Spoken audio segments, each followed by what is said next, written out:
Good afternoon, everyone. You are very welcome to the Masculinities and Men's Health What Does Real Change Look Like webinar. The panel will be delighted to receive any questions you may have.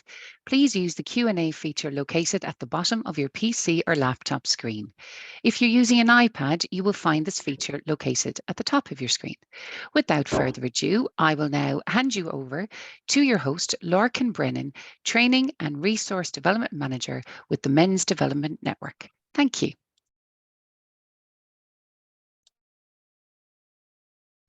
Hello, everybody, and you're really welcome to another one of the series of our webinars here with the Men's Development Network and our partners.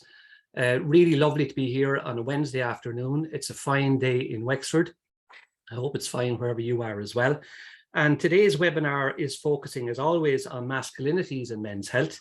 But today we're putting a special lens on what does real change look like.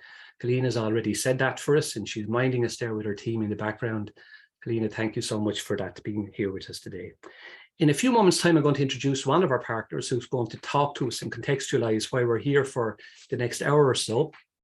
But first of all, I just want to acknowledge the fact that these webinars are brought through a lot of work by key partners who are involved, and the Health Service Executive are part of that partnership, as is the Men's Health Forum in Ireland, and also, of course, the South East Technological University, which is now part of this series of webinars as well. Now, we hope to have another webinar in November, so we hope you're going to come back to us even after today, because International Men's Day will be coming along at the end of the month, next month, and if you can join us for that, it would be fantastic as well. Just to say as well, as always, Fergal Fox from the HSE will join us later on, and Fergus always comes in and he gives us an update on exactly what might be happening in the near future, things to watch out for, so please do stay on for that as well. Helene has already mentioned the Q&A bar, and we have two guys there at the moment, Colin and Finian, who are keeping an eye on that. So if you have any experience that you want to share, if you have a question, they'll certainly try and find the answer for you, and they'll certainly come back to you in relation to that. Now, in the next while, we're going to bring you some really good presenters. We'll have a lovely panelist discussion. The people we brought along are really, really interesting, so we hope that you are going to stay with us for the next while.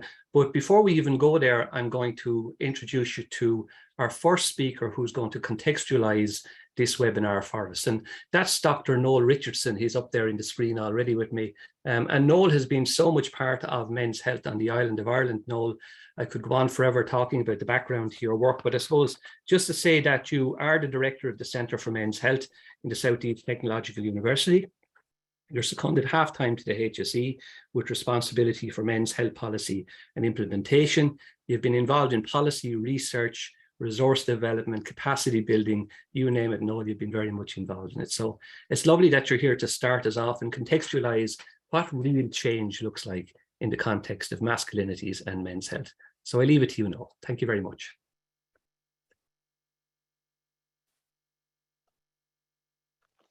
Thanks, Lorcan. I'm just going to share my screen now, 1 second.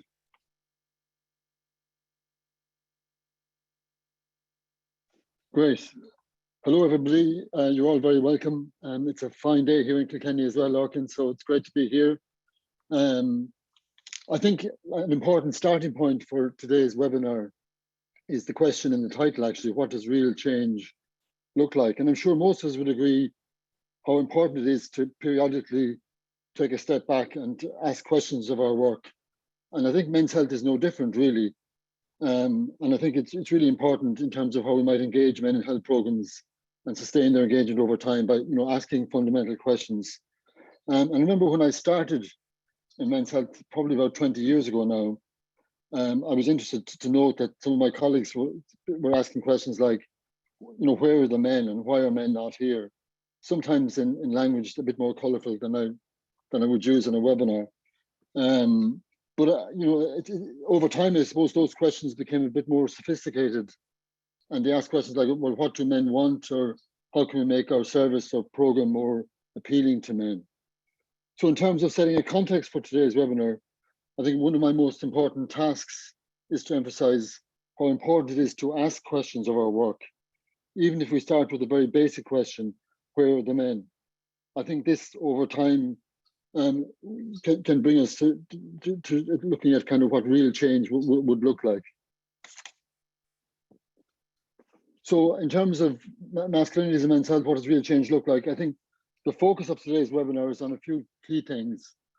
It's looking beyond individual behavior to focus on systemic or cultural change within the environments in which men live, work, and play. So the presentations we'll see later from Aisling, Shane, and Diana aren't just focused about health behaviors or changing lifestyle behaviors, for example, or mental health. They're much more about bringing about sustained systemic cultural change within the organizations that are being targeted. So that's a really important starting point. And allied to that, we're looking at trying to reframe men's health, men's attitudes and approach to their health. So, and again, this is crucially important in bringing about more sustained change over time. So that's really important to emphasize. I would like to just to highlight at the start, how important it is that the conversations on masculinity sometimes gravitate towards this more kind of stereotypical portrayals, the kind of alpha male type characteristics that typically focus on a fixed or narrow set of behaviors, with little account being given to the context of these behaviors. And thankfully, we have a national men's health policy that sets out a much more kind of nuanced framework to understand how masculinities are shaped by the environments in which men live, work, and play, and also how gender intersects with other aspects of identity to produce multiple masculinities that intersect with things like social class, ethnicity, sexual orientation, and so on. So it's really important that we look beyond this kind of narrow construction of masculinity as a fixed set of behaviors that are endemic or entrenched in men, to understand how masculinity is as a much more fluid concept, and that's gender intersects with other aspects of identity, as I've mentioned, and that gives us a much more holistic and total view of how masculinities operate. What's also important is that our National Men's Health Policy and the research which underpinned it set out a broad set of principles that help us to understand gender a bit better. So in our National Men's Health Policy, we talk about a key set of principles like a social determinants approach, a community development approach, engaging with other government departments, so not looking beyond health, for example, adopting a strengths-based approach, and it's all focused on men taking ownership of their own health. So it's really important, again, to understand the kind of the key principles that are allied to gender, that we don't look at gender in isolation, but rather as in context of other sets of key strategies to engage men. The WHO sets out a really nice kind of continuum, if you like, of what gendered approaches to engaging men or women look like. And they start from gender unequal or gender blind perspectives. And it's interesting, even at this stage, in a lot of health policy documents do adopt a gender blind approach. They don't really consider gender at all. So as we move down through this continuum, we move towards what we call gender transformative approaches to engaging men. And this is really where it's at. And this is where I think the programs that we'll hear about later in the webinar offer us really insightful examples of what gender transformative approaches to men's health looks like. And it's looking beyond that kind of set of individual behaviors to understanding the context and the environments in which these programs are delivered. I would just look at the language that's used and maybe wonder about that in good ways to transform harmful gender norms, role and relations. I think the word harmful is a bit judgmental, and we need to consider gender patterns of behavior in the context of wider issues that I mentioned earlier. And it mightn't be a great approach to, apportion the blame to men at an individual level, but rather to understand the context more broadly. So this kind of gender transformative approach to men's health is really important.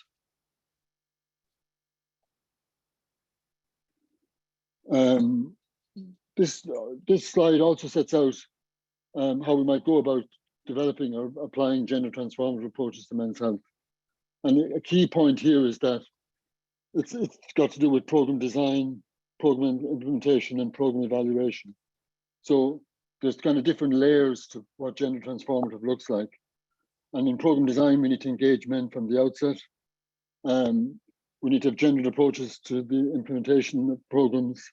And crucially, we need to apply a gender lens to the evaluation of programs also. And these are some of the engagement strategies that we might find resonate with some of the presentations we'll hear later. We've spoken about these before, but just to summarize, they adopt a very much a kind of strengths-based approach, engaging men from the outset, listening to men, what they would like, engaging men as partners in the development and implementation of programs. And these are context specific. It's not the same set of rules that work for every situation or every context. So we need to adapt and modify these as we go. A key part of this, so it's really important that we look at engaging men, but we also need to think about how we can build capacity within service providers to bring about sustainable and real change. And our Engage National Men's Health Programme is really important in that regard.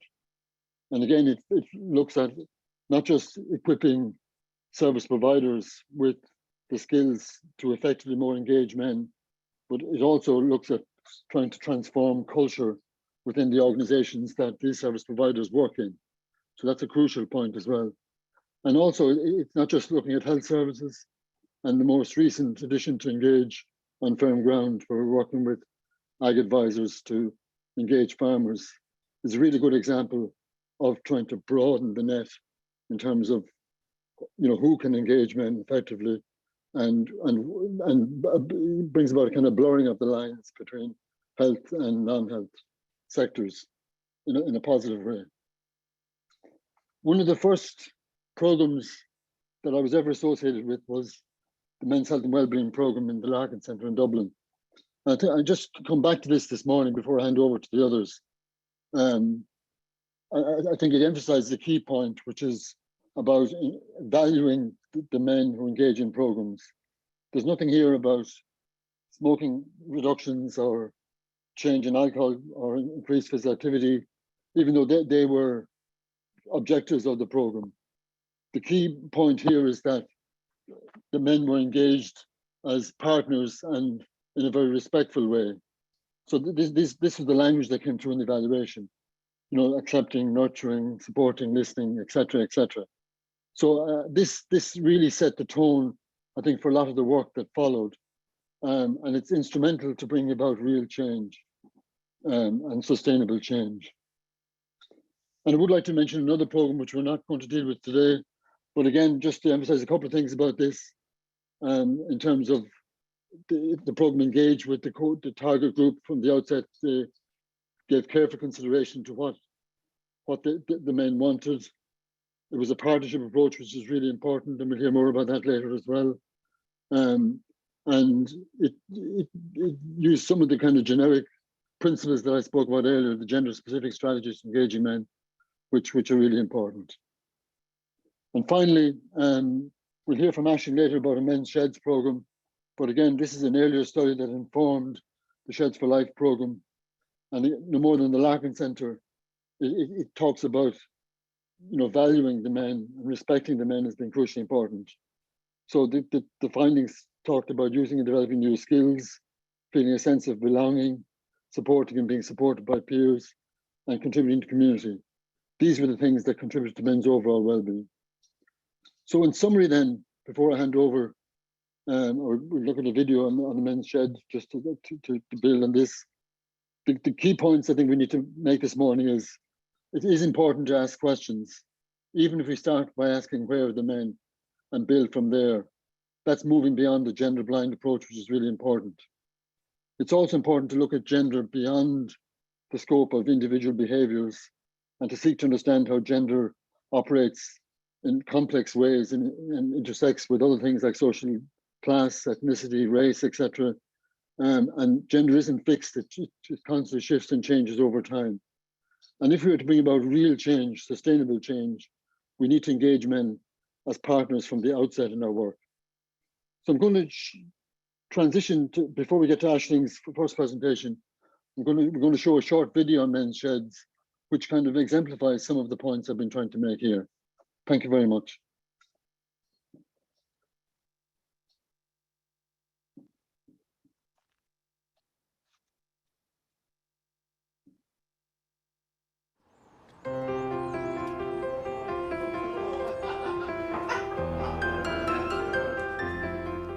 The shed started here about 2 years ago, just over 2 years ago, and it started, there was just 7 or 8 of us involved. We used to meet once a week in the local soccer club. I retired 2 years ago and I wanted something, I knew I wasn't going to sit at home. So I came in here to join the men's shed, and one of the best things I ever done in my life was to join the men's shed. I was retired 3 years before I joined the shed, and I was in dire need of finding something because I live in the countryside and talking to the dog all day is not, it's okay, but it's not these needed things. You come in here and you have real human contact, and I think that's the lovely part about it. And there's a sort of a unity in the group, and every new person comes in here, he's made to feel just welcome.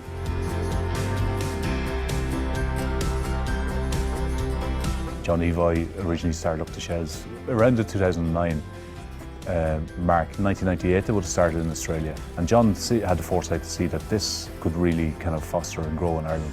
So I first encountered the men's shed through my father becoming one of the founding members, and he worked here for a few months with all the rest of the men, and one morning he passed away here suddenly one morning in the shed itself. A few months later, myself and my sister were doing a big fundraiser concert, so as part of that we had an idea to ask the men to sing a song. At first the lad said absolutely not, but she convinced us and brought us round. You're never too old to start something. One of the men here is 73 and he never heard his voice until last year. He never heard that he had a singing voice, which I find amazing. And all of the men here in their interaction in the shed, they're finding out new things about themselves all the time. It's the fact that there are things out there, and being in an organised group, you'll look for it and you'll find it. Whereas on your own you might not. When you join a shed, you walk through that door, everyone's equal. And that's very, very important for people. There's no hierarchy, there's no one telling you what to do. You set your own agenda, you go in there and you meet people, and you meet other men from similar backgrounds or quite diverse backgrounds, who all of a sudden when they come through the door, you leave everything at the door. It's not like a committee dictating to the members, this is what we're going to do next. It's more a question of, what would you like to do next? We come to the men's shed, well I certainly do, because it's something to look forward to. And it's a break in the day, and I'm still working at various bits and bobs, but I just will not miss my time coming in here. Well, I think what keeps people coming here is the camaraderie. Oh, we love the camaraderie, and we say we get a companionship and we get a bit of crack. We have a good time here, and we do a bit of work as well. Go down, have a look, talk to people. It's for everyone, it's for every man. I recommend it to every man in Ireland. Thank you so much, Noel, for that really super contextualizing what we're going to be about here for the next hour or so. Still really, really good overview and oversight of where we want to go next.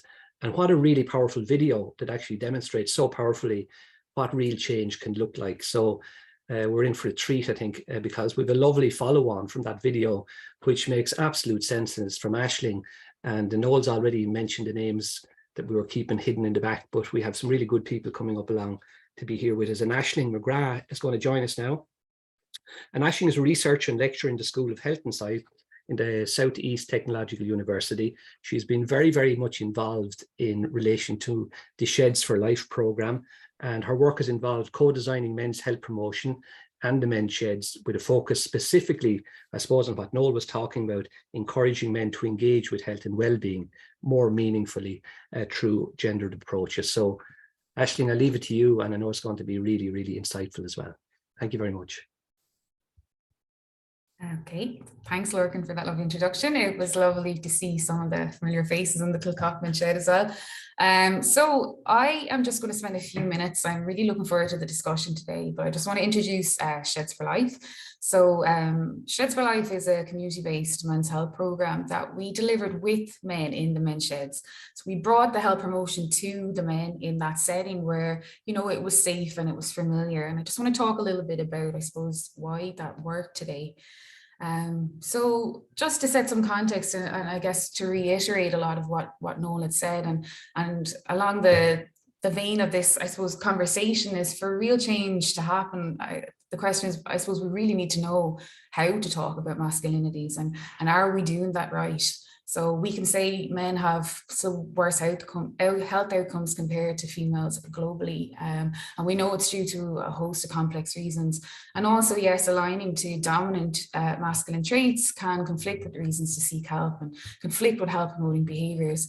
But as Noel said, we know it's a little bit more nuanced than that now, that there's a diversity of masculinities and there's so much evidence to show that men do want to seek help and that they are trying to do that and that they want to engage in health promoting behaviors.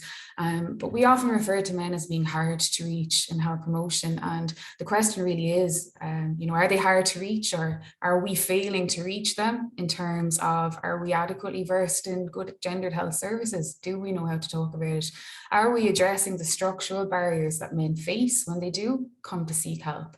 So that's really important. And we can look at, you know, changing the men in terms of you know, trying to increase their engagement with health and well-being, but also we need to change the system. And that was kind of the underlying premise, I suppose, of Sheds for Life. And so why did we deliver, I suppose, health promotion in the men's shed setting firstly? So the men's sheds are community-based grassroots organizations, and that video summed it up really well for you all there. And there's so much global research out there now to show that they're really health enhancing before you bring any type of health promotion to them, for all of the reasons that you see here, and that there's social support, they're inclusive, there's shared learning, there's skills, particularly for maybe older men going through major life transitions like retirement or bereavement.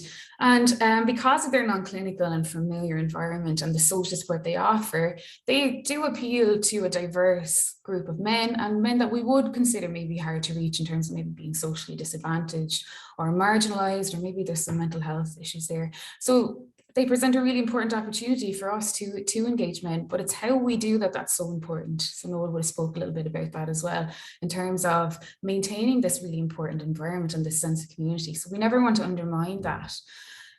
So through an invested process, I suppose, of engagement with the men in the sheds and relationship building and trust building, we co-designed Sheds for Life along with the men, the Men's Sheds Association, and also all of the partner organizations in the community that you see here. So we came up with this 10-week initiative, began with the health check. There was weekly physical activity, healthy eating, mental health, as well as optional components that you can see above. So this gave men a sense of autonomy and control over Sheds for Life, and also allowed sheds to tailor Sheds for Life to suit the individual needs of their shed. But what was really important about it, it wasn't the content, yes, was really, really important, but just want to stress that it was the gendered approaches. So understanding masculinity, how important that was, you know, in terms of the co-designed approach, the hooks that we used, that it was strengths-based. We were tapping into the expertise in the room, you know, from the men themselves and giving them that sense of autonomy. So that was really important. And there is an outcomes paper that I sent a link there. I think Helene is going to kindly share that with all of you. But I suppose what I want to kind of stress, yes, there was sustained and important changes in things like physical activity and mental health, and we were able to demonstrate that it was cost effective. But really the legacy of Sheds for Life was that it began to, I suppose, reframe shedders' perceptions of what it meant to talk about mental health, what it meant to talk meaningfully about health conversations. So Sheds for Life facilitated that and left that legacy there, so that conversations about health and well-being became reframed as, I suppose, not weak, but a masculine, manly thing to do, to be able to talk to one another about that. And one of the shedders really summed that up quite well in one of the quotes that you can see here, that actually the perception out there is that men don't talk, but they do. They will talk, but it's the environment and the approach that we take is so important. So I just wanted to leave you with that message that men will engage, but our focus should be on limiting the barriers that prevent them from doing that. And so that's really the message I'd like you to take away. And If you want to find out more information about the research, we do have a paper that captures the experiences of the men in the sheds and their experience of Sheds for Life coming out soon as well. So if you want to keep an eye on that, you can feel free to contact me or to follow there as well. So thank you very much. Aisling, thank you so much. And as I said at the beginning, I knew that would be just really, really interesting, good. And again, yeah, really looking forward to the panel discussion where we will tease out some of these insights that you've just given us along with Noel as well. And it's a nice introduction because that last slide, Aisling, you had, where you talk about men talking and depression. Shane O'Donnell is coming in on the screen there now, and Shane has been involved in many different aspects of men's health on the island as well. And he's going to talk with us in a few moments. But I suppose, Shane, your own expertise has been in the area of mental health and your own piece of research in relation to middle-aged men in Ireland and in relation to suicide. You have a lot of experience as well. You're a young man with a lot of experience that have been out in the world. And I know at the moment you're also a health promotion officer with the HSE. But you want to talk to us about Cardia because you've been involved with the construction in relation to mental health, and certainly looking forward to talking with you on the panel more about that. We'll let you off with your slides at the moment and tell us a little bit more about your experience there. Thanks very much for that, Lorcan. I'll share my screen now. Yeah, so this is the Cardia project. So Cardia stands for the Construction Industry Alliance to Reduce Suicide. So I suppose what we are developing is a multi-level intervention to try and support people around their mental health and suicidal behavior in the construction industry. But why are we doing this this study? So, well, yeah, why the need for this study? So in other countries, we have research and data around that men in the construction industry have higher suicide rates compared to the general male population. And we also know that the general male population in Ireland, the suicide rate is 3.5 times higher than the female rate. However, we don't have that data in Ireland for kind of the levels of distress or anxiety or depression amongst people in the construction industry. So that's a major part of this project, as well as developing different training and resources that might be able to support people. So, you know, we talked about masculinity already and how that might be have an impact on mental health. So, you know, weakness to seek support, stuff like that. But I suppose it's perceived to be intensified in the construction industry. You know, a lot of people might say it's a kind of a macho culture. There's also other factors like social and job-specific factors, so people's background, ethnicity, education, but also long work hours, work schedule, and time pressure, things like that. So, what are we doing about it? So, I suppose these are kind of the 4 parts of our project. So, the first one there is to understand the problems. We've just finished a large-scale survey which asked 1,645 men about their mental health. So you can see there the percentages of people who have experience of anxiety and depression in the past 2 weeks, and who also have experience of suicidal thoughts, attempts, or have been lost a loved one to through suicide over their lifetime. So, you know, quite high numbers there. So now we have this kind of research or data to build. Another part of that we're doing at the moment is talking to men as to why they might be feeling like this. So the second one is understanding what works. So there's been lots of programs and interventions run in different countries. So we want to use some of that knowledge. So we're looking at what the evidence is there of how to reduce stigma amongst men in relation to mental health, but also how do we improve general mental health outcomes in male-dominated workplaces. So from this, then we're going to develop our program, and what that's going to consist of is a general suicide awareness training that's specific to men in the construction industry. So Aisling talked about Safe Talk, so it'll be something similar to that, but would have more kind of specific tips and tricks that are related to the construction industry in Ireland. Also be developing a suicide intervention training. So how, if someone was suicidal on site, how would you intervene? How would you support that person to refer them on to professional support? Also linking in existing professional support in the industry, so EAP and counselling services, and also 24/7 support, telephone support line, awareness raising campaigns, so things like World Suicide Prevention Day, Mental Health Day, also developing resources and toolkits that might be able to go on site. And finally, capacity building. So policies and procedures for how to support workers on site around their mental health. What do you do if there's been a critical incident on site and things like that. So you can really see it's kind of a suite of resources, not just focusing on one thing. We're trying to have it at multiple different levels. So what does real change look like? So I suppose we're only at the beginning of our program, and so we can't report on the outcomes of the program to say what the change looks like. But I suppose what I see as a real change is the incredible buy-in and partnerships that we've built on this so early on. So I suppose from the national level, the fact that the National Office of Suicide Prevention, the HSE, the Construction Industry Federation are providing funding and support to not only a gender sensitized program, but also one that's specific to the workplace, that focuses on different kind of ages, that focuses on different occupation groups. So Noel was talking about intersectionality. So I suppose really getting the back end to conduct this research is huge change. In terms of sectoral buy-in then from all the large construction industries that have really bought into this program and supported us in our research so far, down to the interpersonal individual level, where we have just met people on the ground working in the construction industry that have just been helping us with this project and really welcome the idea of this project. I suppose where does this lead us, or what do we hope that this real change will be?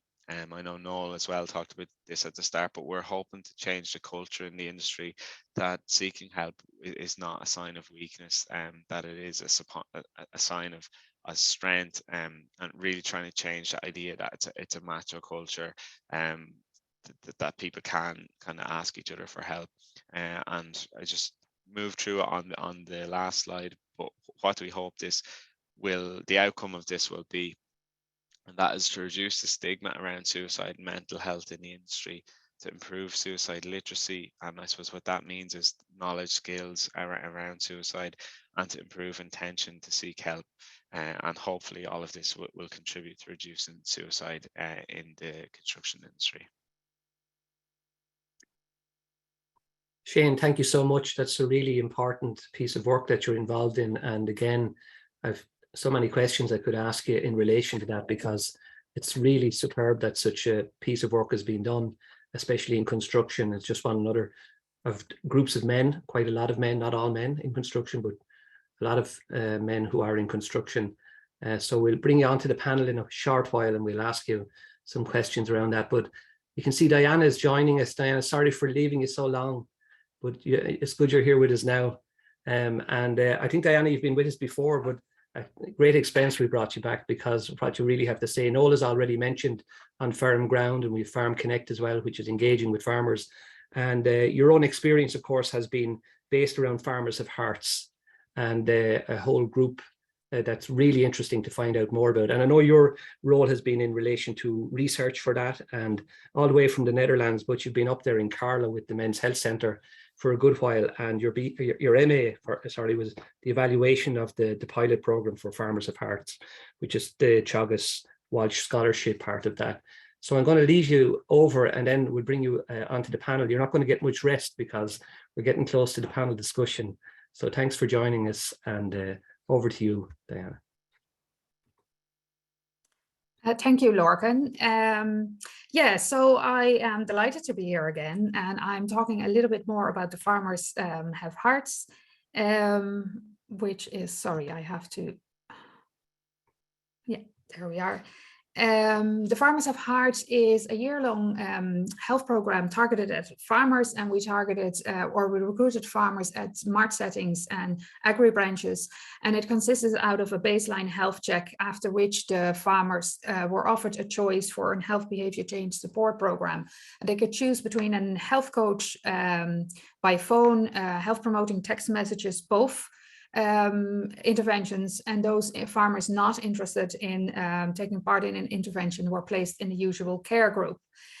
All farmers were contacted at week 26 by phone, and then were all invited for week 52 for a health check. At baseline, 868 farmers participated, and at week 52, 62% came back. And this was an interagency partnership between the partners you see under the screen. I'm talking today especially about the March settings. First, a little insight in who our March farmer was. Farmers are considered a lower socioeconomic group in Ireland, and the March farmers compared to the agri-branch farmers in our study were more often having lower educational attainment, so primary school only, more often single, involved in cattle farming, having smaller farm holders and part-time farmers. They were also significantly at higher risk for cardiovascular disease, with having 4 or more risk factors for heart disease. Now, I have to be cautious because the agri-branch farmers were also at high risk, so we have to treat this cautiously.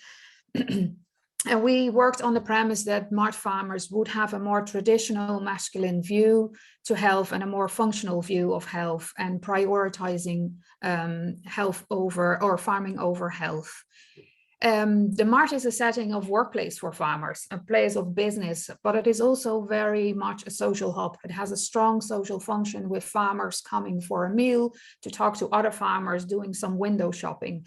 And that's why the March was a perfect setting to go out there and meet farmers in an trusted, safe space for them, and a convenient space where they had to be anyway, and where they didn't have to change their clothes to take part in a health check.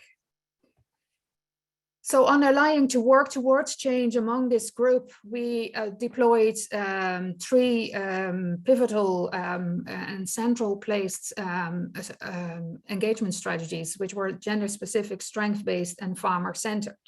And this was to make the program much more agricultural competent for farmers, so designed to their specific needs. So we met farmers in a safe space. We worked around a clear health needs. We embraced the rural masculinities rather than working against them. We offered them choice. We had a non-judgmental approach and a personal approach, and we focused on achievable changes. So we looked at what was possible, and we very much embraced the farming culture as well, and the farming occupational characteristics. So we met them on their turf. We were flexible. We were met the farmers locally. We worked outside of office hours. And these program strategies, they led to feelings of empowerment among the farmers, and a higher level of self-efficacy and increased health awareness. And we had a high participant satisfaction. And as a result, that were the aims of the programs as well. And as a result, we saw that farmers reported at week 52 that they embraced self-care and engaged in self-care, and taking much more responsibility for their own health. And we also saw among this group that health was normalized. It was discussed, and much more attention for prevention of health. So if we're looking at steps for sustainable change working with farmers, what worked in this program was the interagency approach, which meant that the farmers we had a maximize of reach to the farmers, but also the program was much more acceptable for farmers, and we had a high draw-in. We worked evidence-based, settings-based, and had an outreach approach. We deployed clear engagement strategies and had tailored support and follow-ups. And as a result, so these were gender-specific strategies. And as a result, we saw that health was much more normalized in this masculine environment, which is much more towards gender transformative and taking control over their own health. Thank you.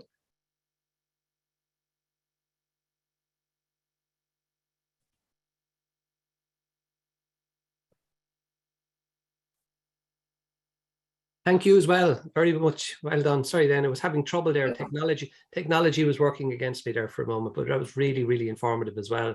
And as I say, we're not going to have much of a chance for you to rest, because some of what you've just talked about, we're going to bring it over to the panel there now in a moment and get everybody to join us. So thank you very much for that insight into Farmers of Hearts, which of course has been a really, really successful program in relation to engaging with farmers. So we want to find out a little bit about that. Just hello, everybody. If we go straight to our panel, we have everybody, I think there. Thank you very much for staying with us and bringing it back in. I'm just conscious, folks, when we go into the panel discussion, and Noel contextualized, you know, what real change would look like, and it's a really positive lens to put on the key learnings that we have in relation to engaging with men. And I want to keep it on that if we can at all, but I suppose there is $1 million question. I want to ask Noel this question at the very beginning, and it's a simple question, Noel. You know, are as men, are we not interested in our health, or are we doing it wrong forever? That we're not able to approach the great numbers of men in relation to caring more about our health, because we've heard from the different demographics of men that there is a challenge out there in relation to men dealing with our health and masculinities. What's your understanding? Well, I think the answer is in Shane and Aisling and Diana's presentations. I mean, if anyone spoke to them before they started the programs they're leading out on, they would have said, you're mad to go into sheds, you're mad to go into farmers. Our men in the construction sector would never engage. So really, it's not about labeling men as being a problem or problematic or reluctant to engage. It's really about having the right strategy that sets out to engage men in a constructive, positive way that goes out to communities and workplace settings where men are already at ease and comfortable with the world, asking men what they would like, respecting their inputs into program design, and seeing men as partners in the whole process. In Diana's slide, that was very poignant when she talked about things like autonomy and self-efficacy improving, and it came through the other presentations as well. So I think that the danger is that we separate health into, you know, health services, and we don't see it as being part of our lives and part of our, and it's not taking ownership of it. Yeah, which probably brings us to what Aisling was saying in relation to the sheds. Aisling, when you started to work, for example, in Sheds for Life and put the lens on and started to meet with the men and get to know the men, and you look at the powerful video we just watched that at so many levels talks about really transforming masculinities and men shift. You know, you might think that maybe men of a certain age, my age, even beyond, you know, that we're stuck in the way we might see things. That's not your experience, though, as Noel is saying. You know, the right environment, people will talk, men will talk. Yeah, absolutely. I mean, I guess the video did really kind of summarize that, but it's about giving people, it's a simple formula, I think, for everyone. We're all human, you know, at the end of the day as well, leaving all the masculinities stuff to one side, that it takes time to just build relationships with people. So building that rapport and working with men to ask them, well, what are your needs? You know, what can we do to respond to them? And also, as Noel said, bringing them in as partners in anything that we design or deliver. You know, they should have ownership. And, you know, it was always discussed the Sheds for Life belonged to the men in the sheds. It wasn't something that was ever going to be pushed on them. So they had a shared sense of ownership about that. And that was empowering for men as well, you know, so that was really important. And that worked really well in terms of engagement, because they felt like if they were invested in, you know, and I think that was just, it can be messy work, and it, you know, can seem a little bit complicated, but it actually is, you know, it's just about putting the energy in and building those relationships. Yeah, and valuing the men. I think that comes across very strongly in it, you know. And Shane, if I can come to you for a moment, because, you know, to go in and to be part of construction, as I say, it's not all men on construction or in construction now, but there's very, very large numbers of men that end up in construction. And you might be inclined, or some people might be inclined to think that is a very stereotypical maybe type of man that might be there in the context of the way we might look at our health or engage with our health, or stigma with mental health. But you didn't find that, or did you? You found a kind of an openness and to be part of the research that you were doing. Yeah, to be honest, like, I think I would have had my own hesitant, even though I work in men's health. I was kind of going, I don't know how this is going to go. But we had a target of 200 to 300 people to fill out the survey, and we had to stop it at close to 1,700 because people just kept coming forward being like, can I be involved in this research, companies and individual men? So I suppose it just goes to show about well, kind of Aisling had said it, and people like hard to reach, so-called hard to reach groups, and I suppose it's just going in with the right mindset. I think stigma of mental health, just that you mentioned it, can be funny. I think we've come a long way societally talking about the stigma of mental health. And I think people were very willing to fill out the survey. But when it comes down to kind of the individual talking about their own mental health, I still think there is a little bit of stigma there. So it's kind of okay to talk about mental health, but I'm not going to be the one to put my hand up in the crowd. So I think we still have a little bit more to come with that. And I suppose how do we overcome that is really just to, in our individual reactions with each other, interactions with each other, normalizing those conversations. There's sad things that happen in life, there's angry things that happen in life, and they're natural human responses. And I think as men we try to hide all of those things, and I suppose it's just, you know, it's just normalizing those conversations. And I suppose just that we're talking about it is just the importance of seeking help. It's never too late to seek help. It's not a sign of weakness, it's a sign of strength. And just the more we can have those conversations and actually initiate it, I think that's how we start to overcome some of those issues. Yeah, and Diana, you hear the folks are saying here, like, you know, the environment is really important, the relational. I think Noel talked about the strengths-based approach.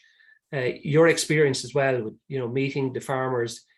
You know, farmers have hearts at marts, you know, meeting them in the right environments. That's your experience as well, that works well in relation to, yeah. Yeah, I think that was, you know, pivotal in this project to reach farmers. I think, you know, and that is from Australian research, is that, you know, there's a bit of a mismatch maybe between, you know, farmers and traditional health services, as in, you know, they don't maybe naturally answer to farmer specific needs. And this program was very much like, you know, the Mart is a crazy place. It is loud, it is busy, there is lots going on, and farmers feel like a fish in the water, and there's this peer support dynamic.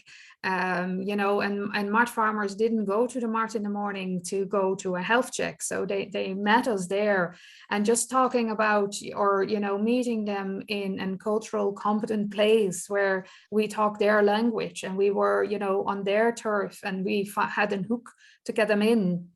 And we didn't talk about deficits, as in, okay, X, Y, and Z is wrong, so you have to do this and that and the other to change. But we looked at where they were, where their motivational stage was, and that was tailored then with appropriate behavior change techniques to their level. So every farmer had their own level. It wasn't an one fits all place, and that was very important to connect with the farmers.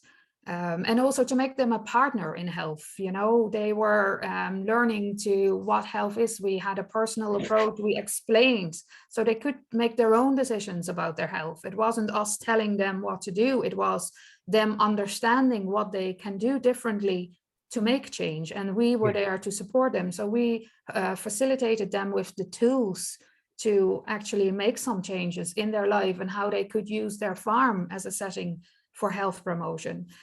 So that was very important, to connect with the farmers and to engage with them. Very good, very good. Ashley, in the context of the sheds, just linked to what Diana's saying, maybe again, the environment, what stays with you, you know, just off your instinct, your intuition, outside of even the research or based on the research, but what was the thing that really, you know, was the conduit for change in relation to supporting men in sheds, that Sheds for Life was and has been such a really good program? That the ingredients are always there in the sheds themselves, and that, like when I had mentioned that they are so inherently health promoting because of the social support. So that men, you know, came together to support one another, but also having somebody to go in just to facilitate the conversation. So someone just to go in to start, you know, to say it's okay that we talk about this health issue, whatever it might be, or maybe it's around mental health. And then, you know, that's kind of a catalyst then to start kind of almost a snowball effect. So if one man speaks up, then someone else will say, yeah, I actually have that experience as well. And it's, you know, around facilitating the trust there. And there will be kind of leaders and champions that come forward to help that maybe will pull men that are a little bit more, you know, nervous or hesitant about talking about these things along. So that's what works really well. But it's the social support, and that informal delivery is really important. So, you know, it's a facilitated conversation rather than someone going in and delivering a lecture to men, you know. So, and again, tapping into the strengths the men have, that they have so much experience to share themselves, you know. So giving them the space for that. Yeah, yeah. And Noel kind of said the same. Noel, I loved your slide around the Larkin Centre. I've seen that slide somewhere before, but it's a really lovely slide. That was one of your first engagements with such a program. Can you say a little bit more about that? Because it seemed to really catch you in a way, even as a researcher. There was something different about that experience. I think Aisling and Diana's chain have addressed this already, but I think breaking the ice and things is really important, and giving permission for men to talk and open up. And once that happens, like, men will sort it out for themselves after that. And I saw some really lovely examples of peer support in the Larkin Centre, and fun as well. But should I start with the fun? I mean, anytime I visit the Larkin Centre, it was just hilarious. You know, the men were so witty and so sharp, and the fun they had in taking part, whether, especially in the cookery classes. I mean, it was just such entertainment. You know, they were having such fun.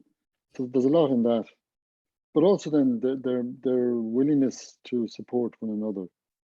I was in a workshop one day, and one man who was on methadone treatment kind of fell asleep in his chair and was kind of slipping off the chair. And another man just got up and walked behind him and gave him support and propped him up. And he didn't say anything. The workshop just continued on. But it was a lovely example of instinctive, you know, behavior to support someone who needed support. Yeah. And maybe that was always going to happen, but the Larkin Centre just created that environment that allowed men to talk and to support one another. Yeah. And once the ice was broken, I think everything else followed. Very good, very good. And tell me this, Noel, when I stay with you for a moment, because I'm thinking, you said also that, you know, we're talking about men and change and what real change looks like in relation to health or masculinities. We said it was beyond behaviors, right? It's beyond behavior, so it has to be bigger than that. And in the context of anybody can come in on this for me, you know, what does real change look like then? You know, what's missing at the moment, for example, maybe in relation to policy or research, as well as just for the men themselves? What do you think is missing, if there is something missing that could add to supporting that real change? Do you want to say something on that, Noel? That I might begin. I think it's a really good question, Larkin. And I think there's been a real challenge with kind of gender mainstreaming documents and frameworks that have been developed here and elsewhere, in that the, you know, health service providers don't really understand them or get them. So I think we need some very simple toolkits that would support service providers to apply a gender lens to health service development and delivery, and that would do so in a very straightforward and accessible way. And actually, I was kind of slacking off my colleagues who were asking such basic questions 20 years ago, but in a sense, they were really important questions. So if you start by asking where are the men, that you're already well on the way to figuring out, well, you know, if I'm offering a service and men aren't turning up, as Colin Fowler might say, you know, if you're running a shop and no customers are coming in, you wouldn't say what's wrong with the customers. You'd probably reflect on the shop and say what are you selling, or when are you selling it. So by asking where are the men, that's you're on the first rung of the ladder, at least, looking at what a gendered approach might look like. And over time, then, I think we have a really rich resource to draw upon in the programs that have been described today, and others. Yeah. And applying those principles and practices really would keep us in good stead. The others might like to add. Yeah, anybody else like to come in on that? It's from a research point of view. I have a few thoughts. I suppose, strictly speaking, research, I think we've done a lot of great work on identifying the best practices of engaging men, but I think we need to start linking those to health behavior change techniques and really identifying within programs what exactly is working and what's not working, and linking them to existing theories of health behavior change so we can develop stronger programs if we develop stronger programs, then we can start running randomized controlled trials maybe on some programs. That will give us a stronger evidence base, give us more credibility, allow us to get bigger pots of funding to deliver more programs. I think that's something that we need to work towards. I think when we talk about intersectionality, we need to, I suppose, really do deeper dives into intersectionality and look at how masculinity intersects with different aspects of identity, age, sexuality, occupations, all of those things, to really have a targeted approach of who needs what, when and where. And I suppose finally, the thing I think is maybe missing is those sort of sometimes social programs for men between the ages of 30 and 45 or 50. Like, so, you know, although the sheds are brilliant, I love sheds, I've been in loads of sheds, but sometimes younger men go, I'm not going to go to a shed, I've plenty more living to do, or I'm not retired yet, or that kind of thing. So I think sometimes that kind of age group, maybe we're missing some sort of social programs for that age group. Okay. I have something as well. I would really like to see, you know, where the implementation of programs go, and then the translation from the implementation into policy. And as well, maybe longer follow-up. So we have these programs now, you know, my program was a year, 10 weeks, but how does that translate in 2 years or 3 years? So I would like to see that as well. Very good, very good. As an add-on. Follow up on that point as well, Diane. I think it's a really, really important point. And I think it's important that we take a step back as well. So Noel spoke about, well, if the shop isn't working, you don't blame the customers. So having that kind of ecological view, you know, that broader view of what is happening in the environment, you know, what's happening at the systems level in terms of what policies we have. So we're really lucky in Ireland that we have a men's health policy. Lots of countries don't have that, from, you know, so from the top down to the bottom up, well, what's happening, you know, capturing all those facilitators and barriers. How do we address those really important structural barriers that stop men from actually engaging with health, or when they go to seek help, is the support there? So Shane made that important point that, you know, it is becoming more normalized to talk about it, but is the support there when they do, or when they reach out? You know, that's really, really important. And I see there's a question there in the Q&A, and I think it kind of runs nicely along this around, you know, the language that we use. So, you know, blaming masculinity as being the cause for men's poor health as well, you know, and that there is really positive elements of masculinity that can be health enhancing. So, you know, resilience and all of those things are really important. So we need to be able to challenge our views as practitioners and deliverers as well, you know, in terms of, again, just coming back to that question, do we know how to talk about masculinities properly? Are we confident with that? So maybe it's around building capacity there as well. Yeah. Noel, do you want to add to that about talking about masculinities? You know, it can be the complexity of it. You know, it's not the normal conversation that you'll bring to a football match or to a, you know what I mean? Yeah, I was looking at the questions in the chat, as Ashley mentioned, and one of the participants makes a really good point about, you know, it's so easy to gravitate towards this kind of stereotypical view of masculinity. And one of the objectives of Engage is to actually get participants to reflect on that, and to reflect on their experience of engaging in the past and how that might shape future engagements. Yeah. So I do think we need to be much more, I suppose, generous in our approach to men, and not to assume that all men fall within the narrow confines of the alpha male, you know. Yeah. And even for those that might do that, rather than to blame them for those behaviors or attributes, to ask the question, well, what's driving that behavior? What is it about the culture and environment in which they live that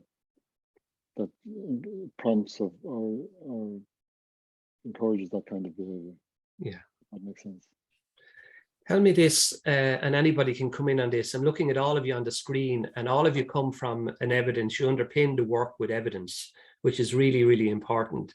And I think that's what real change looks like as well, where you have strong evidence. But all of you as well, the evidence you collect, it comes through, what would you say, a lens that's very relational and engaging. So it's not 3 steps away from the process. As I say, Aisling or Diana or Shane, you're very hands-on in meeting with the core and the groups of people that you work with. So you have a really good instinct and experience of what's going on. But linked to that, that can inform what Noel has just said. Maybe he mentioned it already and he had it in one of the slides. The importance of capacity building then. What does real change look like, you know, in capacity building? Where do we need to be going?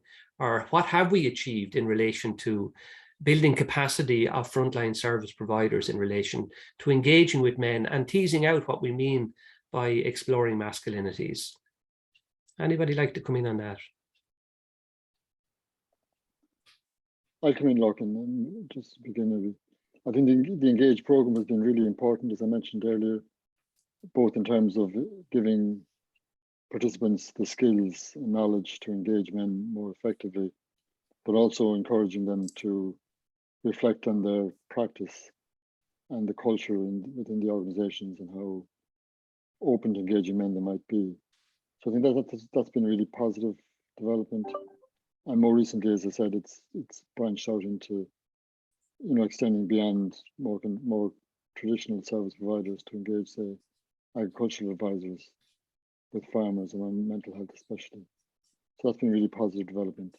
Right. I do think there's a lot more we can do if we're trying to mainstream health across the HST by getting it into CHO areas and trying to get, we're looking at this, say, with the new iteration of Healthy Ireland Men. How can we, you know, what tasks do we need to take on to mainstream men's health across CHO areas and to incorporate men's health into existing programs along the lines Shane was mentioning there? Yeah. Anybody else, folks? Is there possibilities? I don't want to ask about gaps, but what are the possibilities then, do you think, based on your own evidence and research around, you know, literally working towards real change and sustaining that? Are there other things we need to be doing? Aisling, have you any ideas? I think it just, again, it's kind of having that multi-layered view of things. So like, you know, we look at, you know, working with men themselves in terms of their getting men to engage and normalizing meaningful conversations. So very much that transformative approach. But again, it also comes down to normalizing these conversations for the people who are delivering these programs or who have an interest and challenging the view or maybe the stereotypes that they believe that, you know, it's just a natural thing that men just don't have, you know, as good health as women for all of the complex reasons, and that there's not a whole lot that we can do about it because there's so much out there now to contradict that, to say that actually it's just the approach. We're not, you know, we need to adapt. We need to be able to change our approach. So we can't really keep saying that men are just hard to reach. Again, it's more that, you know, we need to adjust how we try to reach them. And all of these programs are demonstrating that actually we can do that. So it's just about, you know, having the energy for that and putting in that effort and following the evidence. Very good, very good.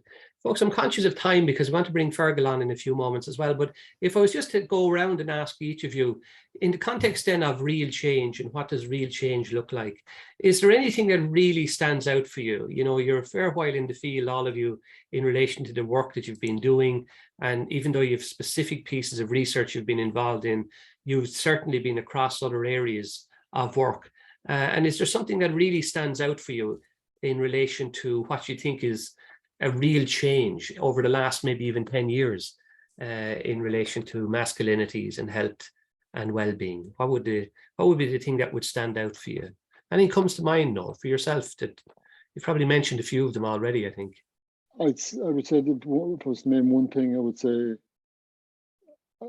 having an open mind in how you approach a particular cohort of men, not assuming they're going to be hard to reach or difficult to engage, but going in a respectful way with an open mind and trying to bring about incremental change whilst engaging men as partners in the process.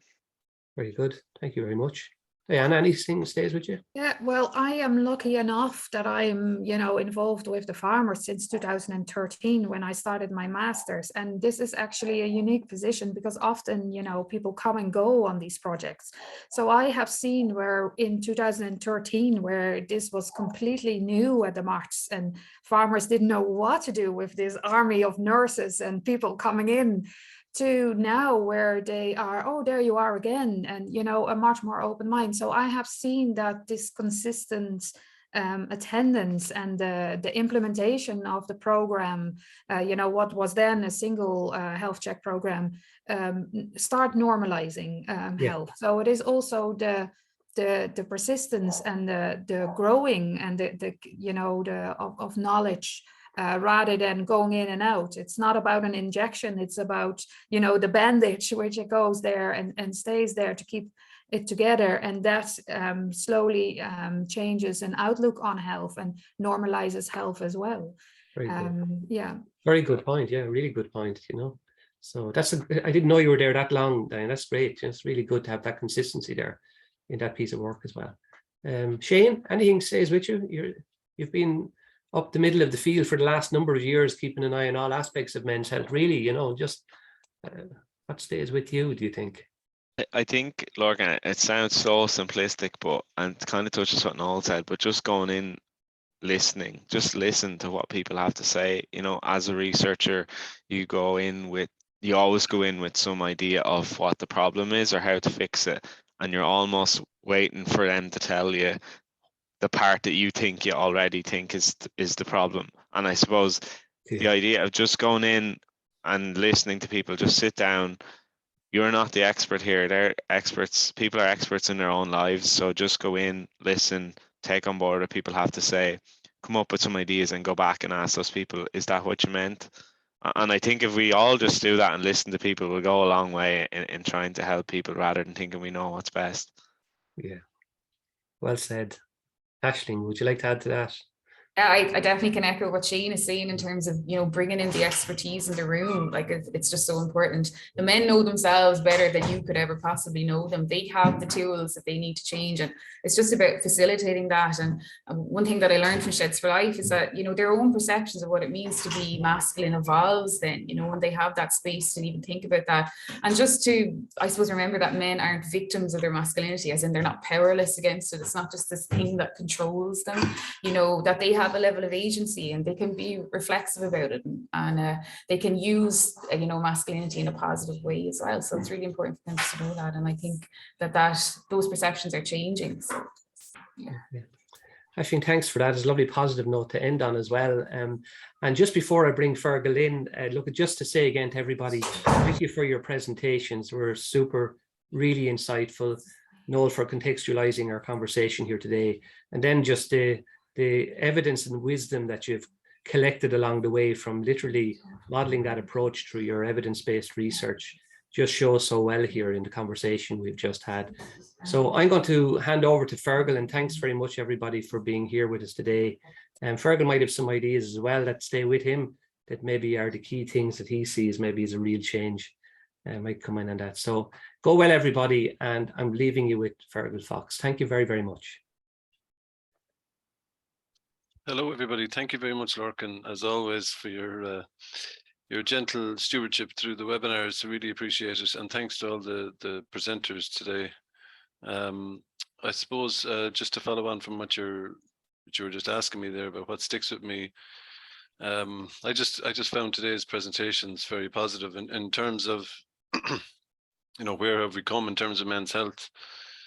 Like that's a question that we're really kind of playing around with at the moment. We're in a phase of trying to finalize our review of the last Healthy Ireland Men plan, and the review that we're looking at is telling us, we've done well in some areas in developing programs, but we need to do better in terms of integrating men's health into some of the the key policy areas that we have in Healthy Ireland and the Health Service and with the Department of Health. And we need to do a better job maybe of talking up to more influencers that we're talking out a lot in terms of men and different settings. But to look at in terms of where the movement has come in terms of men's health and normalizing health and wellbeing conversations with men, I think there's been a dramatic shift over the last 20 years since I've been involved at different levels. And it's really encouraging to see like just what Shane asked for there was, or one of the things that Shane's asked for, he's got a big wish list there, but one of the things he asked for was trying to build the evidence of engaging men with lifestyle behavior change as like a sweet spot in terms of trying to have kind of undeniable evidence and build the work that way. I absolutely second that, and that's something that we need to look into doing. But when you look at the settings that we talked about today, the presenters spoke about today, in terms of the workplaces and the farmers and the sheds and the construction sector, like this is it's radical shifts what has happened and what needs to happen, I think. And I think the positive door opening behavior of all those construction agencies that Shane experienced, setting out to do 300 surveys and having to stop at 1,700 surveys. I mean, that if that's not a signal that the door is open for us, I don't know what is. We just need to keep pushing it. So I'd like to thank everybody for those presentations, and I just want to mention a few things. As I said, we're trying to finalize our review of the Healthy Ireland Men plan, and we're trying to develop a new Healthy Ireland Men plan late this year, early next year. And we're really kind of debating how we set out to support a healthy masculinity over the next couple of years through the health and wellbeing plan that we'll develop with all the agencies and partners. And it's appropriate that all the partners have kind of been supporting this webinar series and our webinar series last year on engaging men, because they're obviously the key to doing it. The link to the Engage training was shared in the chat. I'd like to highlight that for anybody that isn't familiar with the Engage training, and that's available through the HSE Health Promotion and Improvement staff across the country and the Men's Development Network, which Lorcan is part of, obviously. Going back, what else occurred to me there? Just want to say that I really like the Kilcock Men's Sheds video. I know some of you may have seen that before, but it really hits beautifully the spot for how men can just find that encouraging, supportive space to have all types of conversations, and then the incident of them creating a choir, it's absolutely groundbreaking in a very small, localized way. See that happen, and it's beautiful to see. It reminds me of that movie that we were involved in reviewing last year, The Men Who Sing, from a Welsh filmmaker goes home to visit his father after his mother dies and lives for a while with his father, but his father sings in a local choir, and the film kind of traces the importance of that local choir to the father and his sense of connection to other men. It's really, really beautiful film. If you get a chance to see it, Men Who Sing, it's a great one. So just to highlight a few other things that are coming up in HSE Health and Wellbeing land. We have another webinar on the men's health. We have another webinar, International Men's Day, and we hope to have some special guests lined up for that one as well. So keep an eye out for that in the run up to International Men's Day in November. What's coming up a bit sooner is we have an obesity event next week with a focus on young people, children and young people, overweight and obesity. Let's Talk event. You can attend in person or online, and we'll send out details to you about that. That's on the 6th of October, and we have a webinar planned for the World Mental Health Day on the 10th of October, where we'll talk about a range of mental health supports and resources, and we'll get a presentation on the new mental health campaign that'll be launched, literacy campaign that'll be launched on World Mental Health Day, the 10th of October. And for everything else, our e-zine should be out this week, so you can follow us there and keep up with us. I also like to mention one of our partner agencies, who this month has been doing a women's health campaign, hashtag Her Heart Matters, the Irish Heart Foundation. And the Irish Heart Foundation have been key to initiatives like Farmers of Hearts and several other things that we are involved in, and they're involved in our advisory group. But they have a Let's Talk About Menopause webinar tomorrow. Tomorrow's the 29th, yeah. So you might want to check that out. So that's all from me. I really appreciate your attendance and participation today, and the best of luck. I'll see you soon. Thank you.